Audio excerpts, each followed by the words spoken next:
Hey, Horror Hive. Today's episode is brought to you by AdamandEve.com. Free shit is always kind of suspect, but free sex shit is always good. You guys have heard us talk about Adam and Eve all the time. It's the site that will spice up your bedroom, and we are going to give you almost 50% off of anything you want. Things that I've personally bought from AdamandEve.com, or the anal training booty camp, their butt dilators. Gonna keep it 100 with you. They were a little too much for my asshole, but I mean, if you're more advanced, bitch, get it. Bitch, nigga, whatever. Also, I got the, what was it called? The hemp massage oil. Fucking amazing in lavender. I'll be giving my little massages and trying to act like I'm lit. And I also buy hella lingerie on there, and it also comes at half off. So if you enter the code WD50 at checkout, you're going to get 10 free gifts from them. A sexy gift for him, a sexy gift for her, and a third item you're both going to enjoy. And 6 free spicy movies. Now, you guys have heard me say I don't have a DVD player, but you guys do have offices. You have laptops. You know what I'm saying? Xboxes, play. Do those still take disc things? Yes. Okay, we lit out here. So, bitch, fucking pop the shit open and pop that pussy open. Go to AdamandEve.com, enter the code WD50, go check out their website. They have a bunch of dope shit.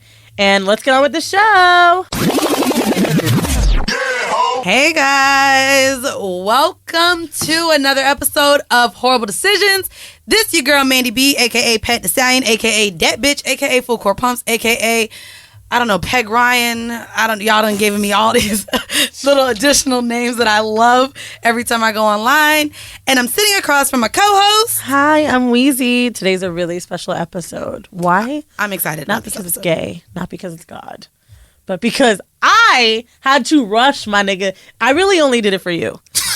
Are you serious? Let me just explain my fucking really day, bro. She literally was about to move your recording to 11 p.m. I said, this nigga flew in here. So I no. missed my initial flight. It's crazy. Get to the airport, the flight's delayed by 2 hours. So I go to the Sky Lounge, chillin', whatever. Come to find out, they pushed back to the original time. Had 10 fucking minutes. Missed that flight. Tried to get another flight. That was pushed. Going through TSA, a dog bites a woman. This is no fucking lie, nigga. I was like, yo, maybe I'm gonna die on the plane today. Maybe I shouldn't do this, right? So then I go back out, try to book another flight on the airline, but it leaves in 20 minutes. So I get an Uber driver to take my checked bag and send it to my fucking mom's house. Because I was like, that's the way I'll make the flight. Missed that flight. Got the last flight that I could from Orlando to LaGuardia. And I was so stressed out that I would miss you. Yeah, so I felt like it was just going to be such an important episode and so necessary. And I know people are going to be upset. And I just am so ready for this. I'm super ready for this. So if you guys are wondering why we think this episode is so controversial, you probably saw it in the title. We don't know what we're going to name this shit Gay yet. bastard! But it's going to be kind of controversial. So I am sitting next to, actually, I would say we're damn near friends now. Yeah. Yes, this is my friend. I met you through recording on the Grapevine, and we've had a lot of conversations.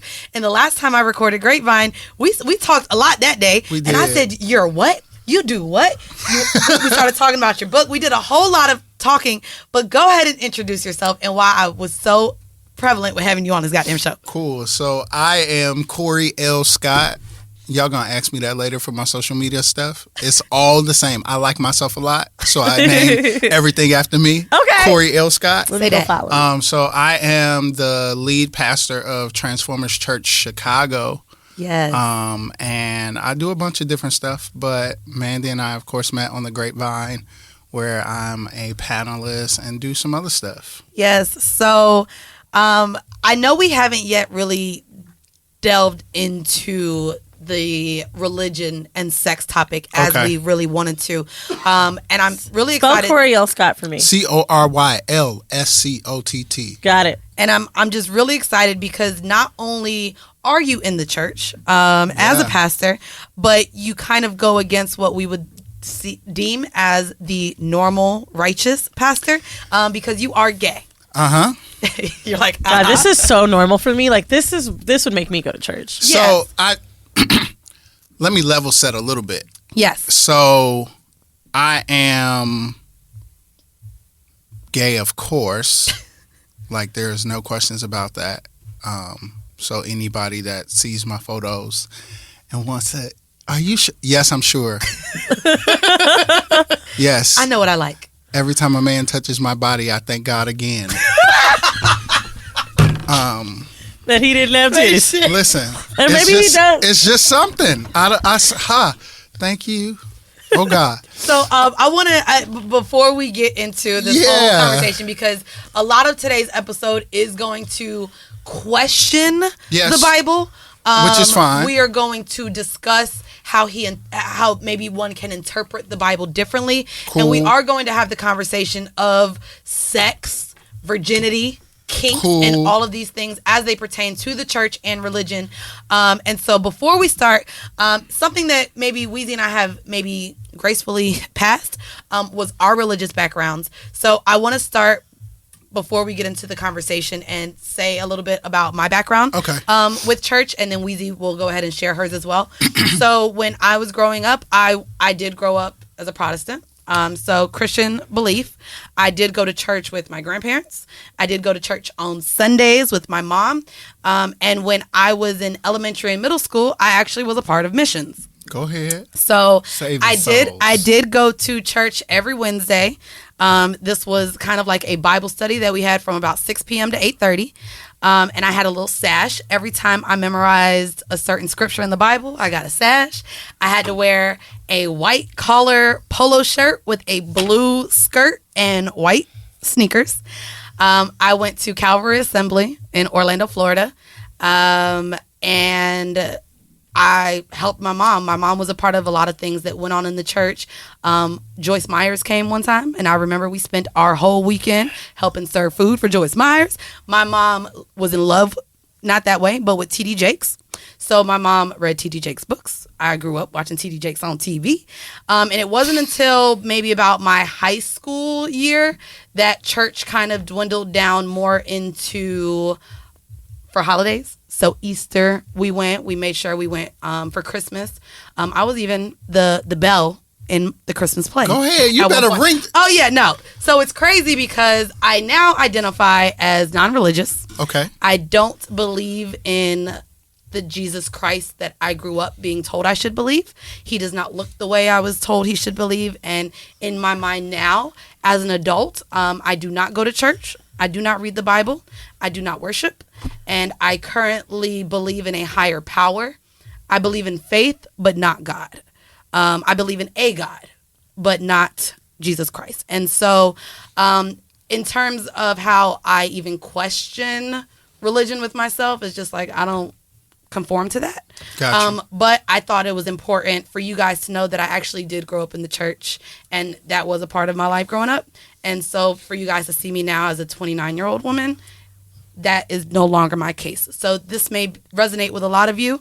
Weezy, what about you? How did you I feel like they're about to be like, these bitches got no God. That's why they got the whole show. So, most of you know, I'm Black and Israeli. My father is super Jew. So when marrying someone who's Jewish, you have to convert. So my mom converted. My mother is the Black one. And you didn't catch on from a few episodes back. I grew up going to the synagogue, mainly high holiday Jew, if you guys have ever heard that term. Yeah. Rosh Hashanah, Passover, etc.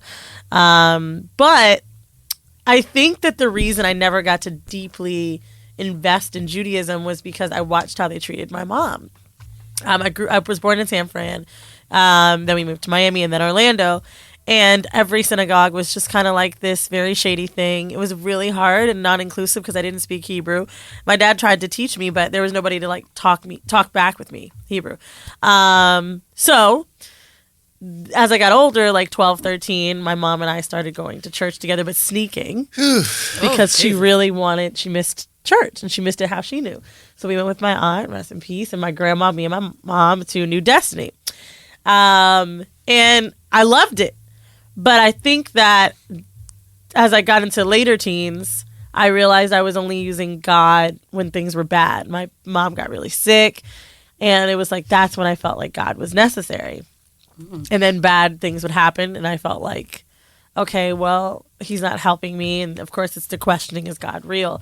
Not to mention getting into my sexuality and realizing that it wasn't accepted, right? Because I was dating a girl and loved women, so I know. Thought I was really going to hell. Burning with gasoline draws. So, I mean, but that's just because I think being wheezy will get me burned. Go ahead. So, in my early 20s, I started looking into Buddhism because I felt like religion was here to kind of keep everybody in check. And I needed to figure out how to not live a lawless life, but what's going to keep my karma bank full. And I really believe that because I've made efforts to try to be good, that I receive it back. So I don't know if it's a God or anyone who wants me to do it, but I mean, I just genuinely try to make efforts in my life that are for people that aren't me, for no one who can help me. And so because I do that, I think that's why I've been so blessed. But I don't believe in a God, mainly because I think that as I've grown to learn many religions, I see how judgy everyone's been on theirs. And then a Hindu, of course, with many gods. And I feel like all these people can't be wrong. So that makes sense. Yeah, so I want to know how... I did get high, though. I figured out Mother Nature's God. We're actually, when we get into the horrible decision and really dive into your background, I definitely want to ask you how you grew up and things like that. We're going to deep dive into that later on in the show. I did want to get into our vanilla shit. So for those of you who are tuning in for the very first time and came on here to listen to Cory L. Scott, we're going to talk now. This comes from the New York Times. Our vanilla shit, by the way, is Sex in the News. And we just had Reezy and Sid on our podcast from the Unofficial Expert podcast. Love them. And we talked about kind of our take on the T.I. situation. So, according to NewYorkTimes.com, after the rapper T.I.'s remarks, New York may ban virginity tests. Legislation was introduced after the rapper said he subjects his daughter to a yearly hymen exam, sparking outrage on social media. State lawmakers are considering barring doctors from performing so-called virginity testing after widespread backlash followed the rapper T.I.'s recent disclosure that he takes his daughter to see a gynecologist every year to ensure that her hymen is still intact. His comments last month sparked a national conversation around a procedure that scientists have long denounced as bogus and unsupported by evidence, as well as a violation of women's rights. I actually brought this up because the conversation around virginity is one that's had in the church. I wonder if he checking his son's booty holes. Don't do. He's not checking his son's booty he holes. Should. And no, he's not. He's to make sure they're still a virgin, because they might be. I'm sorry. Go ahead. No, I'm with it. Go ahead. Carry on. Nah, I mean, so I listened to that episode, and I don't have any kids because, of course, men can't get pregnant. Thank you, God. You don't want to adopt? I'm gonna have kids, but I just don't got none now. If men could get pregnant, then I probably have as many as my father, which is a lot. 9. Yeah, but I have daughters that are my sister's children. Okay. Shout out to my sisters who allowed me to co-parent with them. That's beautiful. And my oldest is 15. She'll be 16. And I was so fucking mortified at hearing that. Yeah, it is the same. most disgusting thing that a father could ever do. I agree. As it relates to a daughter. And, you know, I try very diligently to steer clear of a lot of pop culture drama. Right. And so I didn't opine online or anything like that. It was hard to miss, though. But it was hard to miss, but I just think that it's despicable. And so go ahead with your question, because I already know where. You ready? So virginity discussion in the church is what I want to discuss about. And it says when the Bible uses the word virgin, it refers to an unmarried person who has not had sexual relations. For those of you who do read the Bible, you guys can look at Esther 2:2 and Revelations 14:4. In today's culture, many people use the word virginity to express sexual purity. The Bible defines sex outside of marriage as a sin because it is a form of sexual immorality. And you can look that up in 1 Corinthians 7:2. And it says, so therefore, Christians are not to engage in sexual relations at all outside of the boundaries of marriage. True. So that's touching on two things. I wanted to talk, about virginity and how maybe you teach it or have that conversation with, your 15-year-old. Cool. So the idea of virginity in the biblical context or the religious context, like the first thing, I know you're going to ask later about how I interpret the Bible and how I interact with it and everything like that.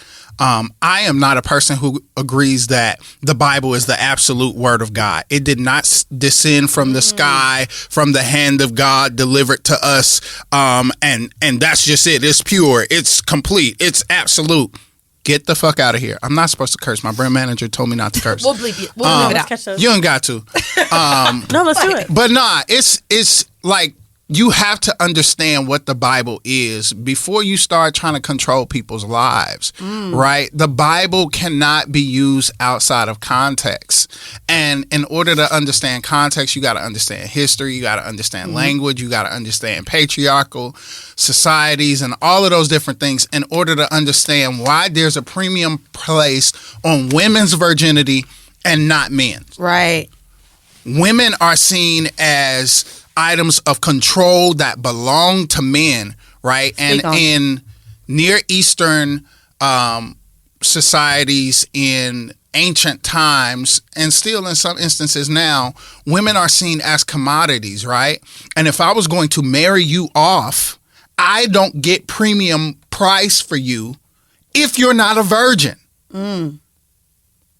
And so the value exchange, right? If you look at Genesis, when I want to marry somebody's daughter, I had to get cows and goats, right, and everything, and be like, bruh, here you go. This what your daughter's worth.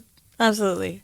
And then I would acquire you. It was a business transaction between men who believed they owned their daughters, who believed they owned their sisters. Right. Right. And so if you were not a virgin, I might get 6 less rams. Not rams. I might, they might want to give me some damn spotted goats. And that don't really work. No, I got it. You right. Because I need premium goats. And premium. And so it starts like you got to understand that context. That makes sense. And then like we can go through all of that historical stuff and weave our way down to puritanical and Victorian societies where we get these ideas about purity and chastity. And again, the value of a woman's body with no attention to men. And we wonder why we have these ideas that men can do any and everything and there's no stigma, no negativity attached to it. But women, you're a whore. Right. You get a scarlet letter. You can't hang with my daughter. All of these things about women's purity. And so, like, having understood all of that, I practice a sex-positive theology, which is really biblically based. At the beginning, the Bible says, be fruitful and multiply. There was no wedding ceremony. God just told them, go fuck. God said Make kids. God said, go ahead. Don't do that because you talking to the men. No. Your daddy out here with 9. Now listen, my daddy out here with 9, he was listening to the word. This man, it's a place in the kingdom. The Bible. But not, like, seriously. Right. Like, the Bible is very sex positive in its beginnings, right? Song of Solomon is about sex. Talking about a woman's breasts and getting all hot and bothered. It's about sex. Like, and then we get later where stuff is attached to it and people who scholars believe have their own hang-ups with sex, right, make it hard for all of us. But here's the thing. I'm gonna just cut this right here, right? I am a disciple of Jesus. If you can tell me what Jesus said about sex, that's where I'm gonna land. That's where I'm gonna operate. Outside of that, I'm probably not going to give too much credence. So what's crazy is right now I look at the Bible and almost kind of anything. Me and the guy that I'm kind of dating right now, we when I was in DC, we went to PhD. Yeah, I went to the museum, the African American Museum, and we're looking at all these artifacts, the slave ships with the numbers, and he's like me, we question everything. And so even with the Bible, to me, it's nothing but maybe a game of telephone. For those of you who have never played telephone, this is I know, I'm sorry. This is why the Christians don't be liking me. They don't be liking me either. Because I agree. So Yes, I'll explain real quick. For those of you who may have never played telephone, telephone is a game where you sit in a circle. It can be anywhere from 5 to 25 to 30 different people. And what it is you start off with one message. It's literally one sentence. And what you do is you whisper in the person's ear next to you and you tell them exactly what the person just said, verbatim. And you go around the circle. And what happens when you get to the last circle, the person says what he was told. And every single time I played that game, the message has always changed by the time it got to the last person. I'm curious to know, Cory, we've heard the telephone thing with the Bible for years, right? Yeah. Like, this is something that we've all agreed on. Right. But I want to know what you do believe. Is there a New Testament? Is there any part of the Bible that you feel like is helpful to your congregation? Or I believe that the Bible is here for us to learn and to grow and to be the people who God has created us to be. But anything that is created can be abused and used outside of the purpose that it was designed for. Agreed. The Bible, a car, like I could take this phone and throw it and hit you in your damn head with it. Weapon. Right. Yeah. It ain't what it's supposed to be. So the Bible has been used that way, right? And again, you have to understand historically what we've gotten today in order to use it correctly. Yeah, don't nobody just, like, you don't pick up something and just go use it. Like, that's why they have instruction manuals. That's why people get PhDs and masters in divinity and do postdoc study and all of these different things about the Bible. But for most black folk especially, we get what we refer to as uninterrogated, inherited theology. How is it that you can still believe in the Bible, be sex positive and judgment free? Because, like, I don't find, if I'm following the example of Jesus, who I profess to be a disciple of, like, how is that different than Jesus? I like that. When Jesus deals with sex, the 3 times that he does is what did you say? Sex positive, non-judgmental. Right. Like, that's how they catch a woman having sex, bring her to Jesus, and Jesus starts writing on the ground, and everybody, one by one, they're about to stone her, and one by one they start walking away. Jesus says, if you're without sin, cast the first stone. Bruh, they just caught her having sex, right? And you trying to let her off, right? What? But that's Jesus. And so people want me to preach hell and damnation about sex when Jesus doesn't do that. When he's at the well with this woman who, for every historical marker that we have, is a sex worker. Mary Magdalene? She had, the woman at the well had 5 husbands. And the one she was with wasn't her husband. Well, shit. Why would somebody at that gotta look into this. have 5 husbands? What sense did that make? It points to her being a sex worker. And Jesus isn't judgmental with her. Right. He ain't like, girl, you know you going to hell. You done had 5 husbands. And he doesn't even go there. Right. She gets smart with him and he claps back like, if you knew who I was, you really wouldn't be going that hard like that. Right. I love how you like deciphering. Yeah. What was being said. I mean, it's great to hear, like, I think sometimes when getting into religious conversations and examples that we're setting, etc., it's great to hear that someone has faith, because I mean we just talked about how we don't believe in Jesus or whatever, but and still can be this person. Do you find that, like, have you received a lot of backlash? Absolutely. Has it been beyond the internet? Because the internet is a space. Argue with your mama.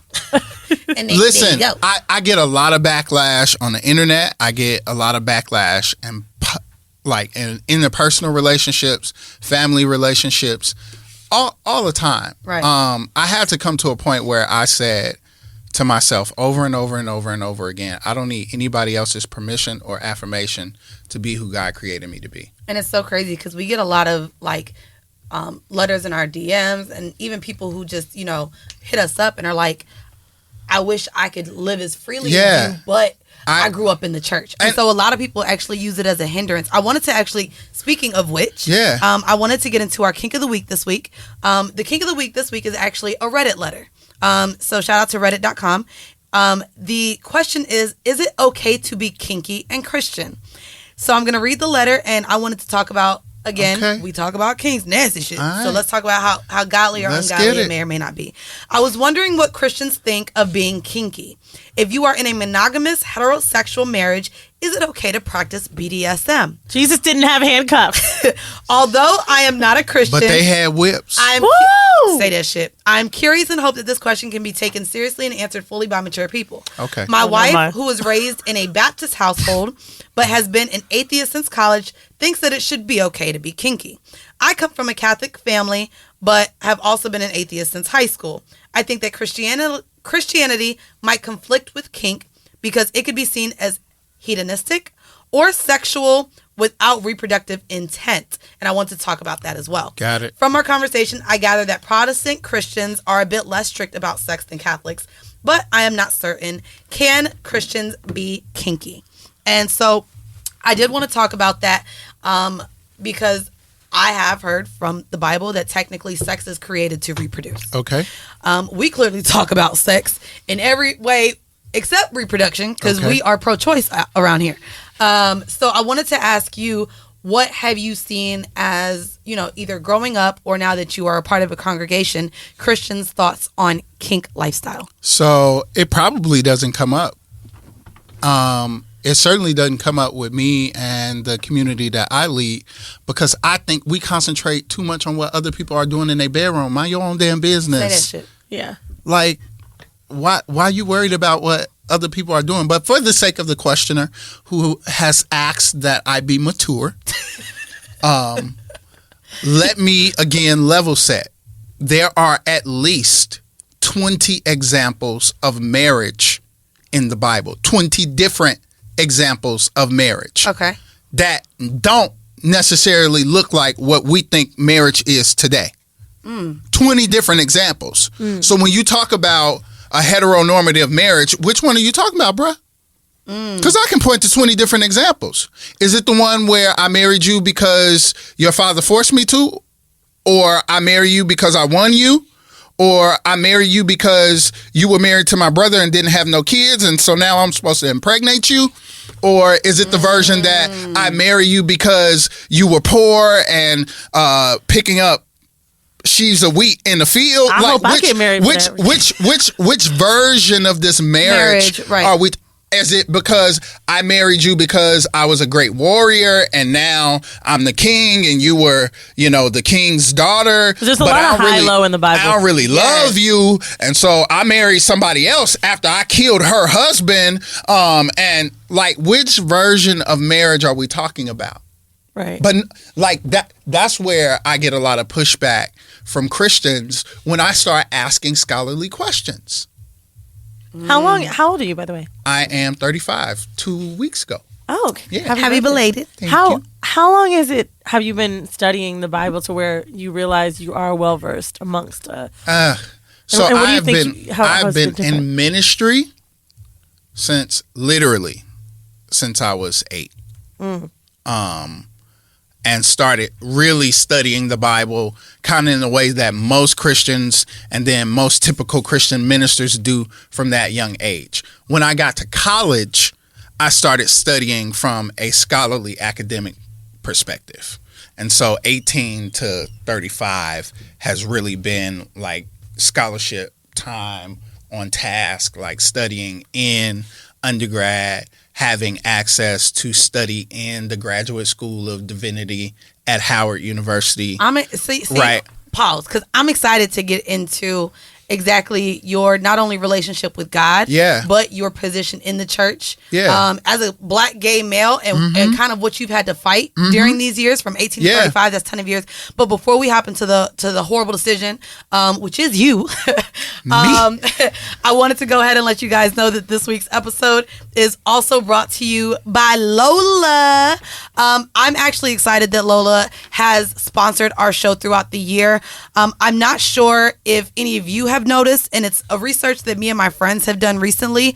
My pussy has been agitated recently by the tampons that I've been buying in the goddamn grocery stores for as long as I can remember. The ones that everybody mad at? The ones that everyone wears, but they say it's the applicator too. That's what I'm saying. I don't know what it is, but my vagina recently has been irritated by day 2, which is actually my heaviest flow, I start getting an irritation. It's not a yeast infection. I don't like, and it's literally only during my period.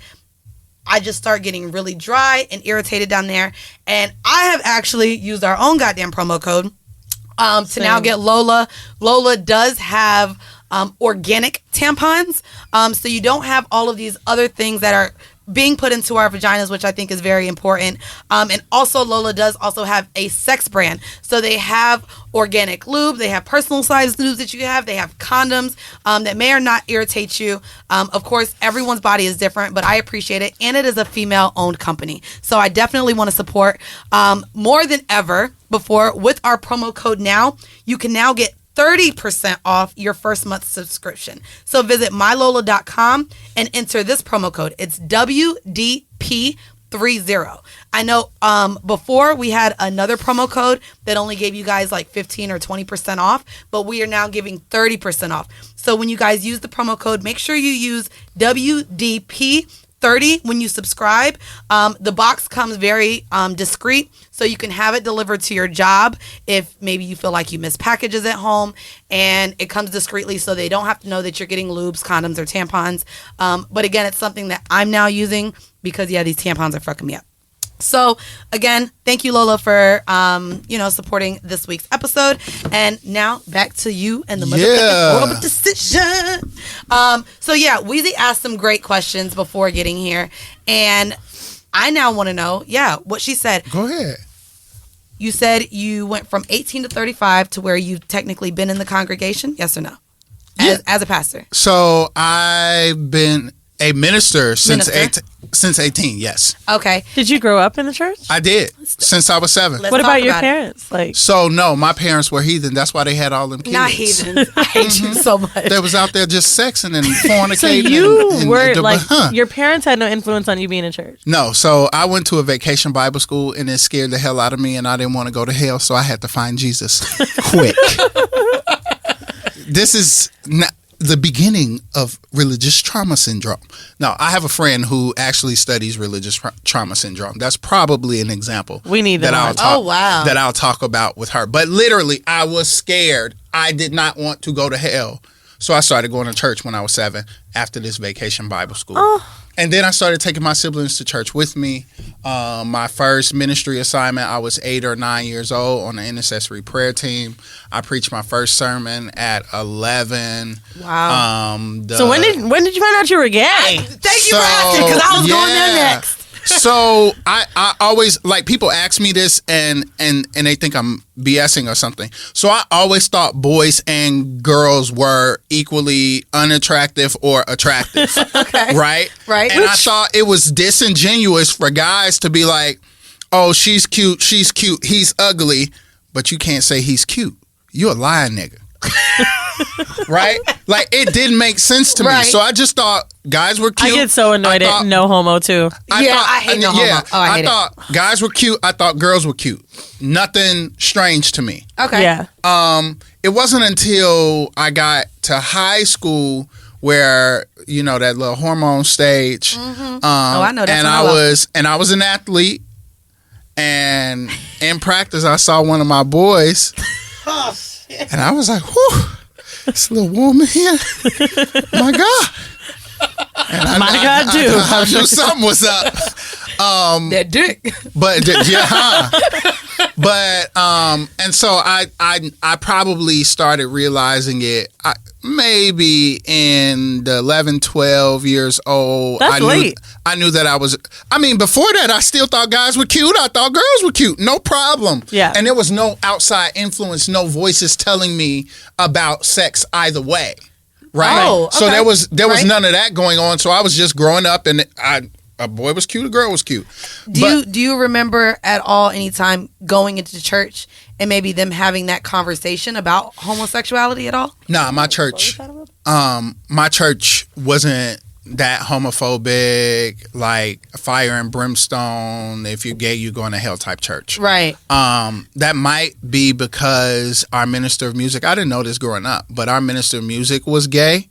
So that might be why we didn't get a whole lot of that. Okay. But I had a very progressive church at that time that believed a little more differently than other churches. So maybe that played into it. I don't know, because back then I wasn't having theological conversations like I am now. What's your coming out story like? So the first time I sexually engaged with the guy, I was 18. It was right before I was getting ready to go to college. Mm-hmm. And it was over the summer. I saw this boy on the bus, and he was mad cute. Not mad cute. He was mad cute. And he was looking at me, and I was looking at him. And he was looking at me, and I was looking at him. And I was like, hold up, what's happening? And we got off the bus at the same time. And like, he came over and spoke to me, and that, that energy was there. And was that your first time having an experience like that? Yeah. Wow. It was. And I let him give me head. You both got off the bus and off. Thank you, God. It was all downhill. It was all. Did you have this feeling of guilt after it happened? Probably. I'm so far from that experience that I don't even remember those. I can remember key points later where the guilt and stuff changed my life in different ways, but probably. It's so funny, your experience with church and saying that you went to a progressive church actually helped you, because to me, my church I could say was progressive, but in the middle of me going to church, my pastor went through a divorce because he cheated on his wife, and it was very public in the news. That can get bad. And so to me, I'm like, my pastor who's preaching the word isn't even living by the word he's preaching. And so to me, to experience that, and then, of course, he was driving a Hummer, so there was also a question into the financials of our super mega church that I went to. And so this, to me, actually led me to believe that church was hypocrites, and that it was a hypocrisy, and that it was nothing but a way for people to make money, especially because there also is a separation between state and the church. And so a lot of things are written off. A lot of things they don't have to pay for. They don't get taxed. I carry that with me every day pastoring. All of those examples of people who use the church for financial good, right? To the mismanagement of the church's finances. Like, I carry like how pastors did things that they preached against and then demonized people that did it in the congregation. I carry like the hurt of my friends who were told if you were gay, you were going to hell. The reason you have HIV is because God is punishing you. Like all of these different things. I carry them presently with me all the time. I carry when church leaders have sexually abused other people. Right. And so like all of that stuff is always present with me. And I'm always walking very, very circumspectly. So I'm never that guy. Like I don't even like now people jump in my DMs and they're like, oh, I knew you from when you were, you preached here or you were in the choir here. And then they find out I'm gay and then they're in my DMs. It's a hard pass. Yeah. Because you know me in the context of ministry. So that's not even a line I cross. Right. Are your parents proud of you? Yes. Oh, my God. My mom is like one of my biggest fans. My mom started learning more about sex and sexuality, about having a same gender loving son, like so that she could be an advocate for me, right? One of the most beautiful things that has ever happened, man. My mom called me one day and she was acting real weird on the phone. She was like, you about to get this email, and when you get the email, just respond to it. And I'm like, Mom, what is the email? But when it comes, you will know, just respond. And I don't deal like girl, tell me who's emailing me what they want. People do that. Yeah, right? And she was like, when you get it, just respond. Uh-huh. And so I got an email from her company, and they were inviting me. They were asking, actually, our shirt sizes for T-shirts for the Pride Parade. Oh. I cried. I was like, oh my God, you cannot. My mom invited me to she wanted to walk in the Pride Parade with me. That's so emotional. Why am I tearing up? And then when she did, and I'm like crying, and I'm crying. Thank you, Mommy. Yo, I saw some amazing things with parents and Pride. When I called her and told her she was around my sisters, and my sisters was like, what? We going too. Like, and it became a family thing. And so that's my mom. My dad, on the other hand, my dad counseled me through my first gay breakup. Oh. He called me while the dude was trying to break up with me over the phone. And I was like, I'm like, Daddy, like, I cannot talk right now. Like, I'll call you back. And he was like, what is wrong with you? What's happening? And I was like, this boy is breaking up with me. And so he was like, okay, when you're done on the phone, just call me back. So the boy broke up with me, and he actually broke up with me because I was okay with the idea of having a threesome. Oh, shit. And he was like, you would have a threesome? So if we were together, you would... And he was like, the fact that you would even, like, that you like threesomes. And he broke up with me. I was in love with him, and he broke up with me. I want to ask you that question then. Do you not conform to monogamy? And is that, and how do you teach that? Or not, don't teach it? I'll get there. Like, I monogamy for me, like... Wait, and is that word in the Bible? No, it is not. It's not, right? It's not. And again, there are 20 plus different examples that are non-monogamous in the Bible. How can Abraham have a wife and a concubine? Right? My wife couldn't get pregnant, so I'm going to sleep with her servant to get her pregnant. That's like Handmaid's Tale. Yes, that that's shit. right. That shit crazy. So that's Abraham. I didn't know that. Okay. Then Isaac, right? He marries 2 women. Right? He wants to marry one sister. The father tricked him. So he then has to work 7 years and marries the second sister, has kids by them. And then when they can't have kids no more, he has kids by their 2. Now, see, this is the Jamaican Bible. So is this the same Bible that... So what's crazy is I think we get confused because so it'd be y'all like, there want me to be thou, like monogamous. So one of the great examples, one of the good Bibles to read is the Message Bible. It's a great Message Bible. Okay, the Message. It's like straight language, not these thous and stuff like that.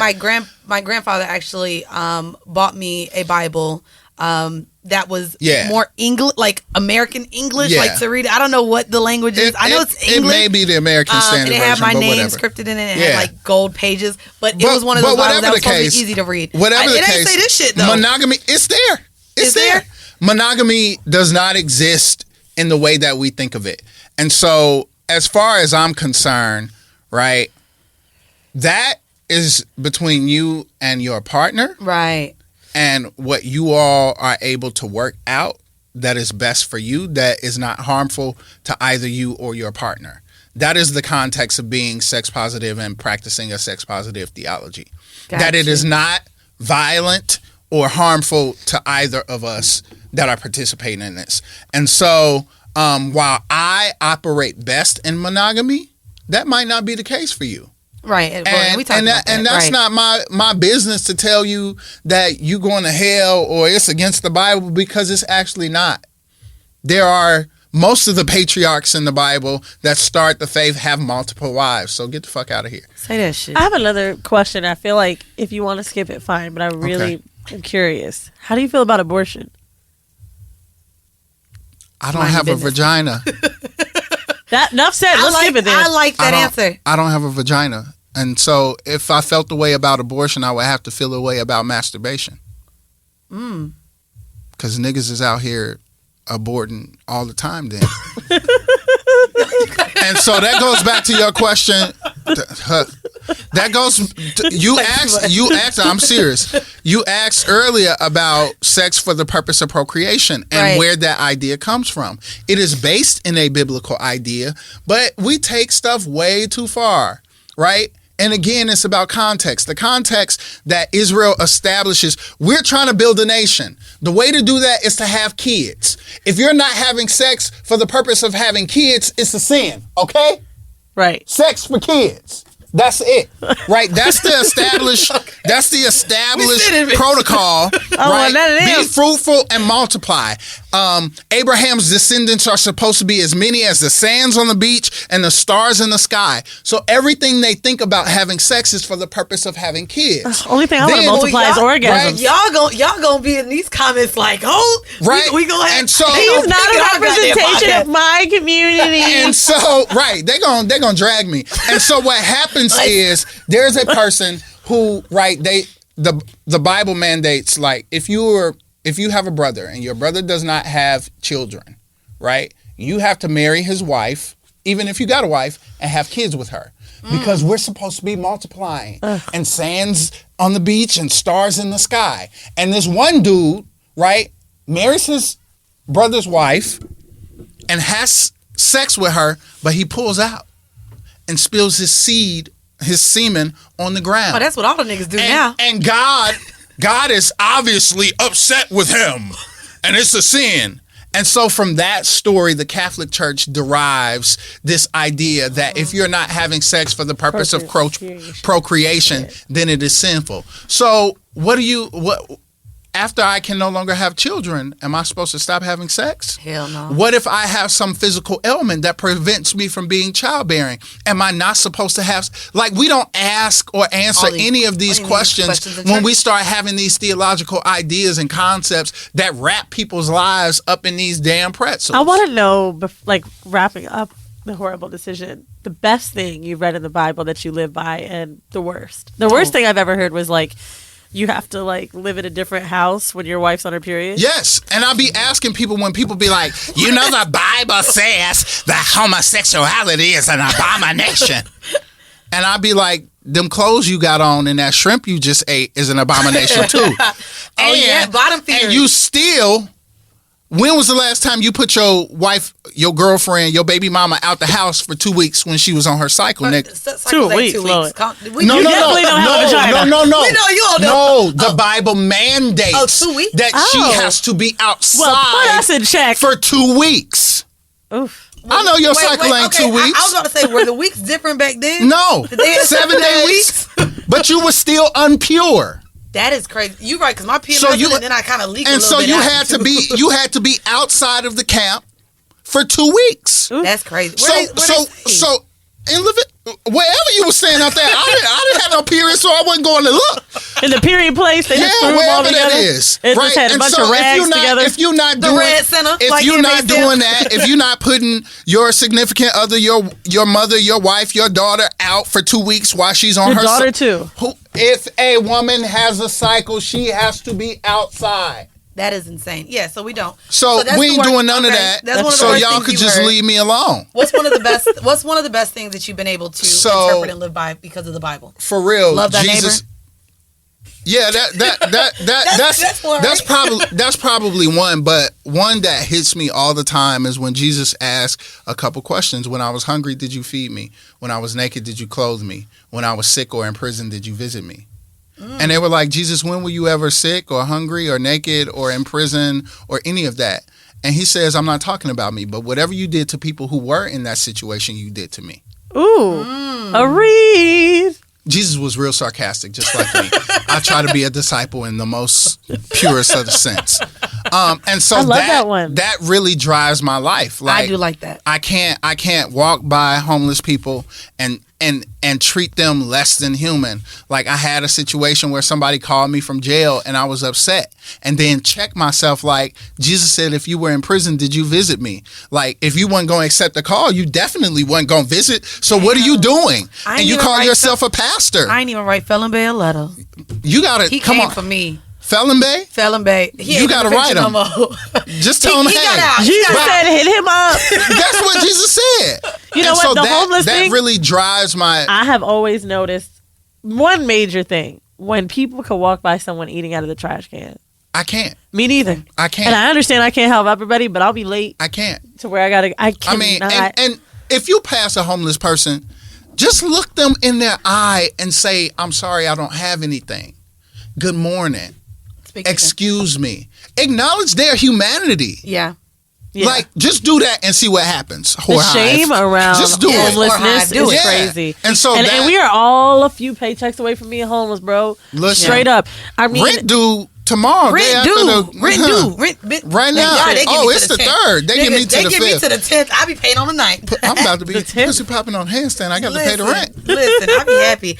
Before we get out of here, we are going to get into our home mail. If you guys want to send us a home mail, please do so in our email. It's our easiest way to keep up with all of your letters. So that is horribledecisions@gmail.com. This one actually came, and thank God it came to our email from a patron. I'm super excited. This one is relationship tension.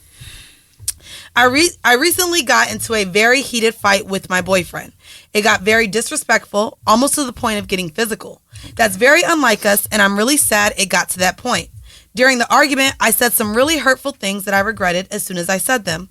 It wasn't the typical one-word insults. It was things I had been sitting on for a while, and he could tell. I know it really hurt him because it's a touchy subject for him. I apologized multiple times, and he apologized to me as well. We're okay at the moment, but I still feel the tension between us and feel awful that I can't take back the things I said. I want to emphasize that him and I have been together for almost 6 years now, and we have never, ever disrespected each other, even during fights. The guilt of hurting him is really eating at me, and I don't ever want to do that again. How have you guys gotten past anything like this in your relationships? I can't help but feel like I changed our dynamic, and I don't know if we can come back from it. You gonna say pray? No, I'm just. Nope. What's going on? So I'm also a life coach. Yeah. And so here are, for people in relationships, here are 3 rules that I have for conflict in relationship. Oh, I like it. 1. Take notes, y'all. 1, we argue about what we're arguing about and nothing else. If it's about the trash, it's about the trash. If it's about the TV being left on, it's about the TV. Don't bring up the trash when we're talking about the TV.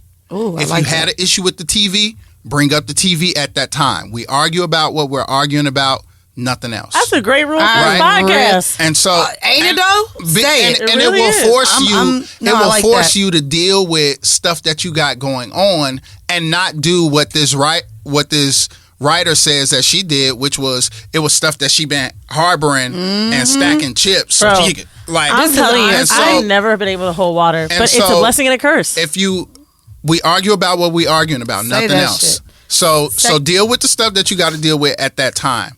Number 2, you don't get to characterize or name call during an argument. Ain't none of that. You get to talk about how you feel. You get to talk about how something made you feel. You get to talk about how you interpret it. But you don't get to call me names. You don't get to characterize me. You can ask a couple questions. That's it. Again, we Because- we taking notes right now. because that is exactly why you're in the position you're in, feeling guilty now, because you said something that you knew would hit hard for somebody that you love, and of course you would carry some guilt about that. Yeah. So that's just out. You got to figure out another way to communicate Name other calling than is a scary name thing in calling relationships, and too. characterizing people. Like when you do that, like that stuff never goes away for you or them. So we Agreed. argue about what we arguing about. No name calling, no characterizing. The last thing is the timeout. Like if we in an argument and it's getting too heated, either of us gets to call a timeout, which means an hour, I walk away from you, you walk away from me, and in an hour, 60 minutes, we come back Oh, I like the timeout. and we have this conversation. Yeah. You got to deal with Table whatever you got to, and not longer than that.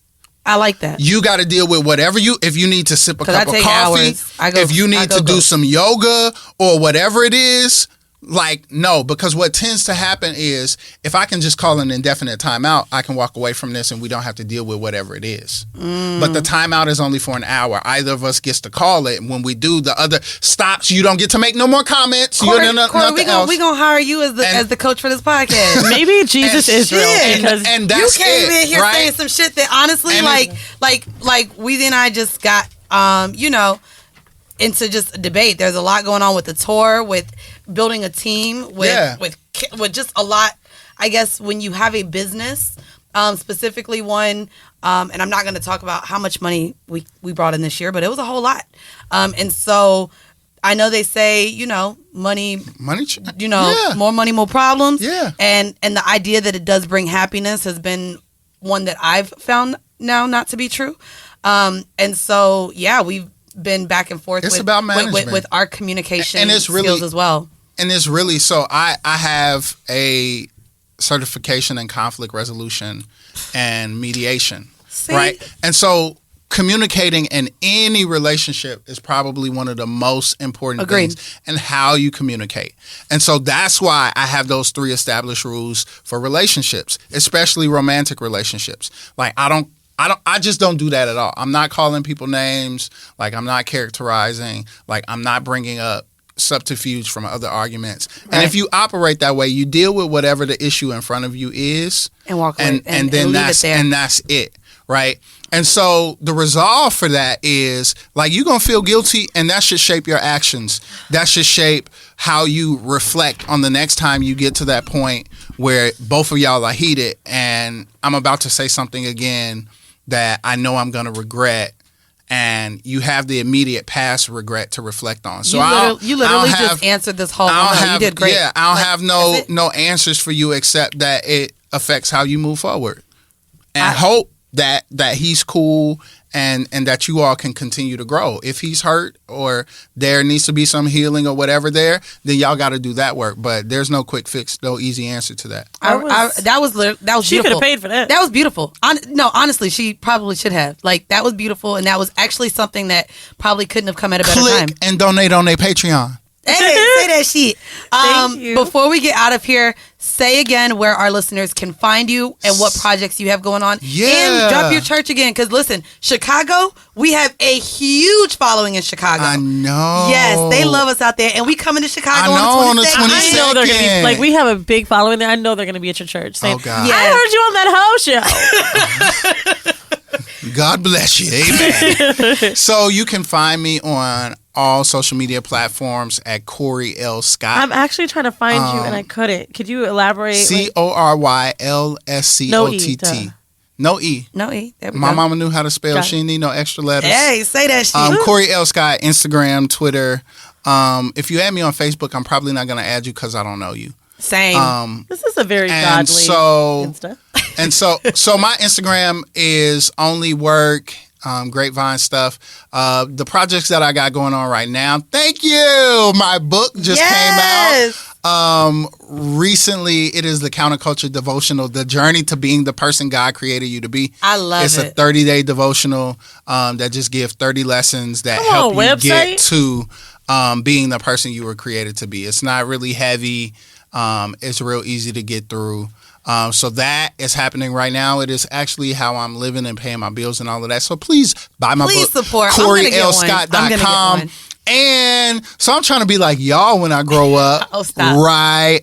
I am launching my own podcast next year called My Brilliant Friends. I love it. And it's actually going to be a podcast about friendship from the lens of my friends that have different expertise. Cory, you are the first person I've heard in a long time describe eloquently what their podcast is about. Yeah, I do like that. People are like, it's going to be about my friends. We're just going to talk about the Lord. Like, it's funny because I said that I did the Gotham podcast seminar, and they were coming up asking questions, and it wasn't until I got to one, and he eloquently not only said the name of his podcast, but what it was about after introducing himself. And I'm just like, for you to have a brand and know specifically who you are, who your audience is, and what you're giving to somebody, it's what's nice. Because we know what we're going to get ourselves into. Yeah, and so it's going to be about friendship from my friends' different professional lenses. So friends that are doctors, we'll talk about how you're a friend when you have a friend who's going through some terminal illness, or friends that do relationship. A broke friend when you do it. Yeah, we're going to talk about all things friendship because we got podcasts that talk about sex. We sure do. We got podcasts that talk about relationships and Please politics invite and all us. of this different stuff. I love that. I really value friendship a great deal. So My Brilliant Friends dropping in 2020. Great Holla. idea. I appreciate Thank you for y'all coming. so much. For all of you guys listening to this week's episode, I also want to let y'all pussy assholes know we is pulling up to motherfucking Boston this week. So we will see y'all Thursday. That is December the 12th. There are still tickets available. So please go to HouribleDecisions.com. Boston, we want y'all to turn up, turn out. This is our first time in Boston, and y'all know I still better show up. I still don't even think black people also, live there, so. anybody who is listening to this that does video and takes photos, send us a DM to the Whoreible Decisions Instagram, and hopefully you can put together some B-roll for the show. Yeah, so I'm excited. Again, if you're in Boston, please cop your tickets now. We will be at the Somerville Armory. Also, that is our last show of 2019. For you guys who aren't hip on it, we will be in Detroit on January the 18th. We will be in Cleveland on January the 21st. And Cleveland, we need y'all to cop these tickets. I ain't even gonna hold you. I looked at them today like, maybe we ain't finna go to Cleveland. I done called the agent like, Cleveland ain't fucking with us. I don't know. So Cleveland caught them tickets. Then we're right back in motherfucking Chicago. If they on live the in 22nd. Cincinnati, All of them. or West right there. Bumblefuck, Everybody Ohio, was asking us to wherever come you to Cleveland. at, And they've been just asking- get the tickets. Get the tickets. Come see us. Damn. We have a dope show planned for y'all. And then on the 22nd, we go into Chi-Town. Y'all are not disappointing. Yo. Y'all are up there with them numbers. Look good. So Chicago, we looking forward to seeing y'all. And we're in Chicago. You have to come, Corey. Yeah, you I'm have coming. To. You have to. And all of these we people gonna go- come make you give a scripture Ooh, verse on Lord, stage I'm or on- something. We gotta do a kick of the week We from the gotta do- Bible. we gotta do it. Can I just tell y'all one gotta last thing? worship to the okay, dicks. when God permits me to have sex, and people be you in the moment and they be like, "Oh my God," I'd be like, "I'm not God. I just work for him." You're annoying. You're annoying. It's my favorite line. Of course It's a it is. good one. Of course it is. Thank you so much, Corey. You thank guys- you. Thank I y'all. do Say want to your let church you guys. name one more time. Transformers Church Chicago. Yes, Transformers Church Chicago. We'll be there on the 22nd. Also, guys, we added a second show. So New York, that's January 25th. Cop your tickets now. We live at motherfucking Sony Hall. The 24th is sold out. Depending on how tickets work, if people want to exchange, you may be able to still come on the 24th. So keep checking that link. It is at HorribleDecisions.com. Also, shout out to Dallas. Y'all coming the fuck through. Them tickets bigger than Houston. I'm like, okay, Dallas really love us. So Dallas, shout out to y'all. We'll be there. Houston was like, we seen them hoes already. Right. I'm like, Houston, y'all don't want Dallas to beat y'all hoes because they looking nice in Dallas. So Dallas will be there February the 20th. And then Houston, we will see you on the 23rd. All the other cities for the West Coast and Southeast will drop them dates in January. Again, shout out to our patrons. If you want to become a patron, go ahead, log in, patreon.com/horrible decisions. You get another 3 episodes per month. Also, we're going to leave you guys with a 5-minute bonus clip. Corey, thank you so much for having this motherfucking conversation with us. You are a blessing to us. And I love you and thank you. I hope you guys enjoyed this week's episode. If you guys have any questions or comments, please lock them in the SoundCloud, in the YouTube, under Cory L. Scott's Instagram page. And if you're in the mood for some more gay shit, our next episode coming, you can listen to it right now. It's about to drop on Patreon. It's featuring Alex. He's also gay as fuck. You're going to hear this 5-minute clip and the episode if you're a patron. Bye. And he also told me that in his hometown, there's a place in the woods. The locals know about it, but you can go into the woods and there's It's a like a certain glory hole spot tree. and you can literally get your dick. Someone's like normally always there's there. a It's like a website. meetup. I can't remember what it was, but it's like a blue background, and my friend used it in New York to figure out what saunas he could get his dick sucked in. Do you know what that site is? A blue. Well, I remember you talking about it, too. I there don't used to remember. be something called like Squirt that would show you, like squirt.org, but I don't even know if that exists anymore. Not an org. But I know that you can literally just type like gay cruising areas, and that's the thing. It used to. I've never used it. I just know of this. Find the But video. like Local honestly, cruising like there you spots. go. Yeah. But you can also can just kind of Google it. Go to USA. Oh, is it making us sign up? Oh, we might have to sign. Oh wait, Yeah, no. I Regions. think you Go have to New pay York. for it. City on the right, no? Yeah, look for. Oh, damn. Okay, never mind. Go back they to the got left. every goddamn city. Ann Arbor, Alea, Hawaii. You and the 3 gay guys there. But you can kind of just as easily like Google like. But the thing is, in New Downtown York, Brooklyn Macy's? yeah, I will say though, a lot of this probably isn't like as busy as you would think, because like now people are just like usually But look using at the the internet to downtown hook Brooklyn up. Macy's. There's 35 comments. There's 100 comments to the New York Marriott East Side on 49th Also, Street. you gotta think like, about look, there's comments. this website also been around for like 12 years. So okay, right, okay. so like Pre-app era. I Click think on a that Macy's. lot more people are using apps, and I think that like cruising is you're gonna. Oh, wait. Let me read off this hotspots. Bars, clubs, beaches, hot springs, gyms, hotels, campgrounds, groups, nudists, Joe, leather, washrooms, cottages, bathhouses, saunas, theaters, bookstores, sex shop, truck stops, and rest areas and parks. What is Joe? J-O. Jerk off probably. Oh, What God. context points for to sure. That makes sense. No, it That's says no groups. jerk off J- groups. oh. And that's something too that I found out that a lot of gays do, where they're not necessarily touching each other, but they have jerk off parties. And they'll like my friend told me about this, and I didn't know it was like a thing. And he's like, "Yeah, I'm getting together and we're having a jack off party." And I was like, "What the fuck?" And he's like, and I'm not gonna say which friend it was, but he's like, "Yeah, there'll be like 4 of us, like that's like the minimum, but sometimes it can get to like 12 of us, and they're all just in a room and they're moaning and jacking off until everyone just squirts everywhere, but no one touches the other. They're just kind of jacking off in front of each other. That I think like also like that's exhibitionism, voyeurism, and that's it is 100%. I want to like fuck somebody though. No, I've been to like orgies. I've been to a lot of sex parties. I hosted like a orgy once in my apartment.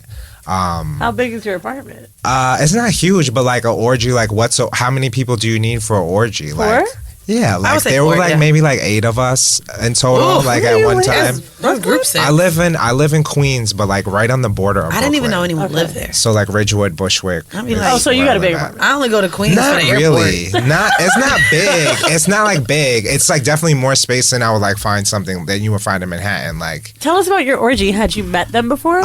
So on that, somebody had added me to it. I don't know if they found me on Grindr, because you can kind of link it to your Instagram, right? But somebody had added me. I didn't know. Yeah. You can link it to your Instagram because like people always want to see like more more pictures. and also like you want to get a really clear idea, because somebody sends you 4 or 5 pictures that might not be what they look like. So I wanna go on Instagram. I wanna look at pictures. I wanna look at videos. I wanna see you with friends and make sure you hang with people. Yeah, I wanna see like videos. I might wanna hear what your voice sounds like if I can. I'm like that that's person. helpful, right? Whenever I see a video, I'm like thirsty. I'm like, because it like factors into your like attraction for somebody. It does. But somebody had added me to an Instagram group that was like basically meant for coordinating like group sex. And I'm like, and you responded. You want to say how y'all like? You just. I'm trying to. I think probably I had chatted with them on Grindr first, and I think maybe they asked me, and I was like down. I was looking at the guys. I'm like, okay, they're cute.